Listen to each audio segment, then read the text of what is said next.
Have you ever colored with ink pads? Let me know in the comments below. Hello, crafters. This is Yana Smakula for SimonsSTM.com. Welcome back for another Yippee For Yana episode. In this video, I'm creating with a new stamp set from Simons STM called Beachcombing, and I have summer encouragement card to share. Here is a look at this set. It is a large 6x8 stamp set full of beautiful seashells. It is a building set, meaning you have the image outline and then the image solid layer. In this case, sometimes several solid layers each for a different section of an image. This stamp set takes away the need to do coloring and allows you to add color to the images using the solid layer stamps and your ink pads. You, of course, can use these images, the outline images I mean, and color them using your favorite coloring medium if you want to. But if you are not into coloring, this is a great set to use to be able to add color to your stamped images. I have my Mini Misty stamping tool here and a sheet of Nina Silver White 80-pound cardstock, and my first step is to stamp the seashell outlines in clear embossing ink and then heat set them using the Simons Stamp Antique Gold embossing powder. I treated my paper with an anti-static powder tool. You want to do this step every time you plan to do heat embossing, as it makes all the difference in the world and it helps you keep your embossing neat. Believe me. So once your stamping is done, add the embossing powder and heat set it using your heat tool. I did my heat setting off camera this time, but you guys know the drill. We've all done it a bunch of times. I popped the panel, the embossed panel, back inside my Misty, and I'm now ready to color these images with my ink pads. I'm going to start with that large seashell, and my ink plan for this one is peachy, grapefruit, and mandarin. All of these are Simons Stamp positively saturated inks. I first ink up the entire layer and I stamp it in peachy ink. This is the lightest of all three. So next I use grapefruit. This is the medium color. And while holding the ink pad at an angle, I inked up just the edges of this image. I'm going to add a layer of white cardstock behind my Misty door so you can see the inking process a little bit better. So next I have a small blending brush from Simons Stamp, and this is a crucial tool. This is a very important tool. This is a tool you will want to have to achieve the results that I'm sharing in this video. So I'm using the brush to soften the edge of the ink that is applied to the stamp. I simply tap over the ink edge with a brush.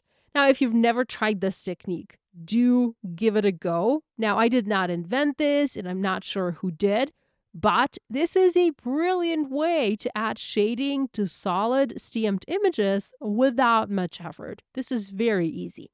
So once you are happy, close the lid of your Misty and stamp the image. And now you have the shading added to your seashell. Isn't that cool? And it's just so easy to do. Now, if you don't have a blending brush, you can also use your finger. Although, I will say, using a small size blending brush usually works much better. Now, you can also use the brush to apply the ink to the stamp without bringing the ink pad to the stamp at all. Simply tap on the ink pad and then tap on the stamp until you have the desired amount of ink. With the Misty, you can keep stamping and keep building the amount of ink until you are happy with the result. So I would say, start with a little bit of ink and just add more as you go. Now, this seashell has 2 more layers, and I'm going to repeat the process to stamp the entire image. Sometimes it is a little bit hard to twist your hand with the ink pad to add the ink at an angle. I couldn't figure out how to hold it from the left-hand side. You could see that I was kind of struggling there for a minute, but I managed in the end. Again, I used the brush, I softened the edge, and voila.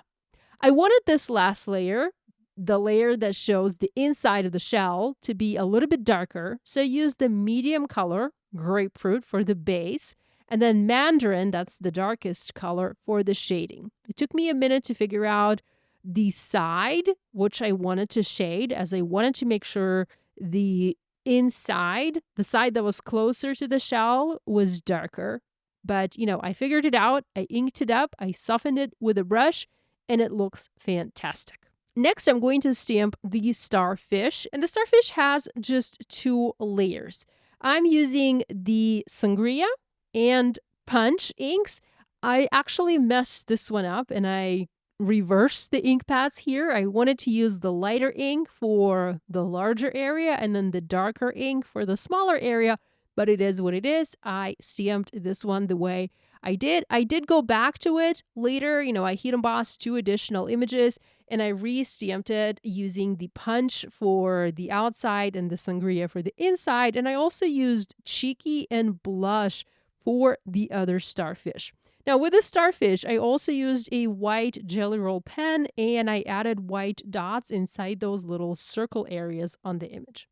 Next, I'm going to stamp this oblong seashell, and here I'm using 2 colors, latte and cappuccino. And I'm going to show you a slightly different technique here. So first, we're going to stamp this layer using the cappuccino ink. And here I am doing the double stamping to make sure I have the desired amount of ink on my paper. And then for the next layer, I'm using both of these inks. So latte as the base layer and then cappuccino to add shading. So first stamp the latte, and now I have the cappuccino and a blending brush. Now this time I'm not going to tap the ink onto the layer. Instead, I'm going to brush it or like blend it onto the stamp. So when I stamp this onto my paper, I will end up having visible brush strokes. Sometimes the brush strokes are more visible, sometimes they're less visible, depending on your technique, depending on the amount of ink you have.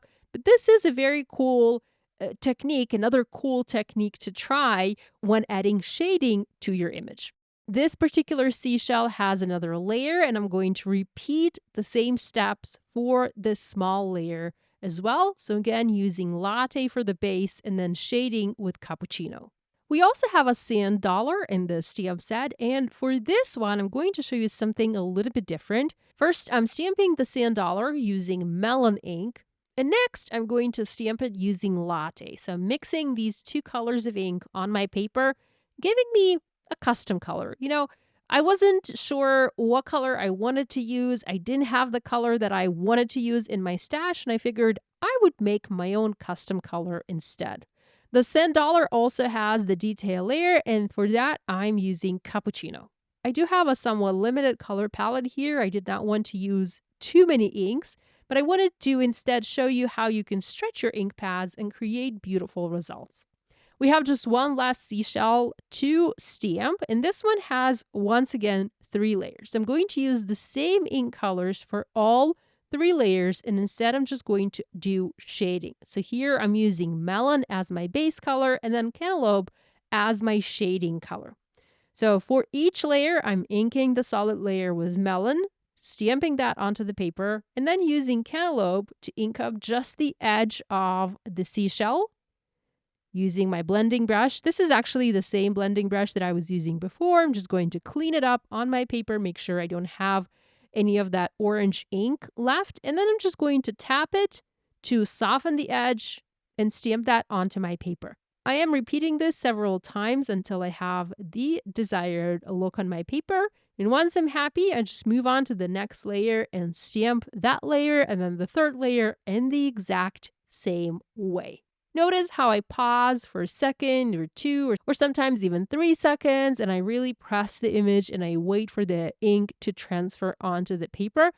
I often find this is better than doing double stamping. I mean, I will still do double and triple stamping from time to time, but now I also just pause, give the ink time to soak into the paper, and then I move on. And our seashells are done. There are coordinating dies available, so I used mine and I cut these beauties out in my Platinum 6 die cutting and embossing machine. And now that we have all of our parts and pieces ready, it is time to assemble our card. I forgot to mention that I also created a sentiment for this card. For this, I used the Just Breathe stamp set. I love the font used here. So I heat embossed the sentiment in antique gold embossing powder, the same color embossing powder that I used for the outline of my seashells. The sentiment that I picked reads, "There are so many beautiful reasons to be happy." And of course, I cut it out using the coordinating die. Now let's go ahead and assemble. So here I have a panel of craft cardstock. This is cut to 3.5 by 4.5 inches, and I'm just going to use my die cuts to create a seashell arrangement. The sentiment is going to go in the center, and then the seashells are just going to frame that sentiment. I have already added foam adhesive squares to the back of my seashells, and I'm going to pop all of them up on this panel. I'm making sure that they overlap each other slightly, but none go outside the edge of this rectangle. I just want everything contained within the rectangle. And with that done, I go ahead and I add my sentiment on top. I want this to look as if the seashells are laying in the sand. And to emphasize that look, to create that look, in addition to using craft paper, I'm also going to use Copic markers and add some texture to the background. So first I'm using E31 and I'm just dotting little dots, little details, little shadows here and there, anywhere where I have a free spot, a free section on my background. This is going to add a ton of interest, a ton of detail to our card, and it's actually very easy to do. You really don't need to be fancy. You don't need to know how to do coloring. You're just adding tiny little dots onto your paper and, creating visual texture. Next, I'm using E33 marker, so adding slightly darker dots, and then I'm coming in with even darker Copic marker. This is E37 and adding even darker dots here as well. I also used a Jelly Roll pen, a white pen, and I added white dots onto this background as well because these kind of help create little specks, little highlights in my sand. Now that our background panel is done, all that's left to do is add it onto a card base. So here I have an A2 side folding card base, and I first thought I would add this panel, straight like I usually do. But then it kind of hit me. Why not add this at an angle? Maybe turn it a little bit. That's what I did. That's how I adhered my panel onto the background. I then removed the sentiment. Thankfully, it wasn't adhered too strongly onto the background because I haven't yet pressed down on the sentiment too hard. So I removed it and I repositioned the sentiment so that the sentiment is adhered straight on the card. And that finishes my card. So here's a look at the finished project. I hope you enjoyed this video. I hope you'll give this idea a try. If you haven't commented, do let me know if you have ever colored with ink pads. I'd love to know. Thanks so much for spending time with me today. Love you guys, and I'll see you in my next video.